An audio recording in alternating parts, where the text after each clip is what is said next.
हर दोस्तों, मैं हूं ऋषि कुमार और आप सभी का स्वागत है हमारे चैनल पर जिसका नाम है सरकारी व्लॉग्स। तो आज हम लोग बात करेंगे एसएससी सीजीएल के एग्जाम के रिव्यू के बारे में, जो कि मेंस के एग्जाम का रिव्यू जो कि आज की तारीख पर हुआ है, उस चीज के बारे में हम लोग बात करेंगे। आंसर की कब तक आ सकती है उस चीज के बारे में हम लोग बात करेंगे। एग्जाम का इंटरफेस कैसा रहा है उस चीज के बारे में बात कर सकते हैं, और थोड़ा बहुत हम लोग बात कर सकते हैं सेफ स्कोर की। वैसे सेफ स्कोर जो होता है वो आंसर के आने के बाद ही बताया जा सकता है, लेकिन थोड़ा बहुत हम लोग गेस कर सकते हैं कि कितना सेफ स्कोर जा सकता है। ठीक है, उस चीज के बारे में हम लोग बात करेंगे इस वीडियो में। तो सबसे पहले हम लोग बात करते हैं एग्जाम का लेवल किस चीज कैसा रहा उस चीज के बारे में। तो देखो, अगर हम लोग बात करें मैथ्स की, तो मैथ्स आपका आया था मॉडरेट लेवल का, जहां पर एवरेज अटेम्प्ट लोगों के गए हैं 25 तक का। जिन्होंने अच्छी तरीके से पढ़ाई करी है, अच्छी तरीके से तैयारी करी है, उनके आपके 27 28 भी अटेम्प्ट गए हैं। ठीक है, इसके अलावा जिसके भी 20 तक अटेम्प्ट गए हैं उनकी तैयारी उतनी अच्छी नहीं होगी, इस वजह से 20 अटेम्प्ट गया, क्योंकि यहाँ पर जो एवरेज अटेम्प्ट आपका जा रहा था वो 25 तक का जा रहा था। इसके बाद हम लोग बात करते हैं रीजनिंग की। तो रीजनिंग जो थी वो आपकी आसान थी, इजी थी, डुएबल थी। ठीक है, काफी क्वेश्चन करने लायक थे। ठीक है, और यहाँ पर आप मान सकते हो एवरेज अटेम्प्ट आपके 28 तक का एवरेज अटेम्प्ट मान सकते हो, और इसके अलावा 30 तक का क्वेश्चन भी करे गए हैं लोगों के द्वारा। ठीक है, इसके अलावा बात करें आपका इंग्लिश का, तो जो इंग्लिश थी वो आपकी मॉडरेट लेवल की थी।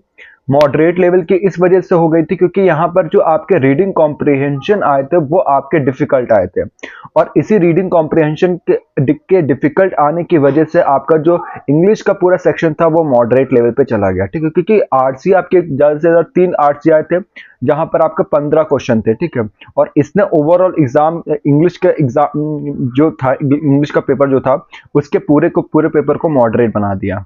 इसके अलावा बात करते हैं जीके की। तो जीके भी आपका मॉडरेट लेवल पर ही था, जहां पर आपका स्टेटमेंट बेस्ड क्वेश्चन जो थे वो कम थे। ज्यादातर क्वेश्चन आपके किस बेसिस पर थे, स्टेटमेंट बेस्ड, यानी कि जो डायरेक्ट क्वेश्चन होते हैं वो थोड़े कम थे।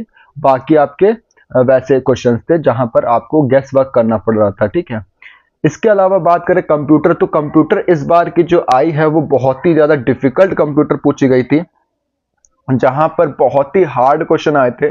और इवन लोगों के द्वारा ये कहा जा रहा है कि जो एग्जाम का लेवल था, कंप्यूटर का जो लेवल था, वो ग्रेजुएट लेवल का था। ठीक है, जहां पर आपके डायरेक्ट क्वेश्चन ना पूछकर बहुत डेप्थ तक का क्वेश्चन पूछे गए थे कंप्यूटर में। ठीक है, तो ये था आपका ओवरऑल एग्जाम का रिव्यू। ठीक है, मेंस एग्जाम का रिव्यू, जहां पर आपका ओवरऑल जो एग्जाम का होता है वो मॉडरेट लेवल का ही हुआ। ठीक है, जहां पर कंप्यूटर बहुत ही हार्ड थी, और कंप्यूटर ही आपका क्या होता है, बोल सकते हो एक तरीके से गेम चेंजिंग वो सब्जेक्ट हो जाता है, जहां पर अगर कंप्यूटर में आप क्वालिफाइड होना होता है, केवल अगर आप कंप्यूटर में क्वालिफाइड कर जाते हो तो सारी चीजें सही रहेंगी। अगर कंप्यूटर में क्वालिफाइड नहीं कर पाते और बाकी सब में अच्छे मार्क्स ले आते हो तो आप एग्जाम से बाहर हो जाओगे। ठीक है, और कंप्यूटर के लिए मिनिमम जो क्राइटेरिया बनाया गया वो 18 या 20 मार्क्स तक का ही बनाया गया है। ठीक है, इसके अलावा अब हम लोग बात करते हैं कि आंसर की कब तक आ सकती है उस चीज के बारे में। तो जो आपके आंसर की है वो आपकी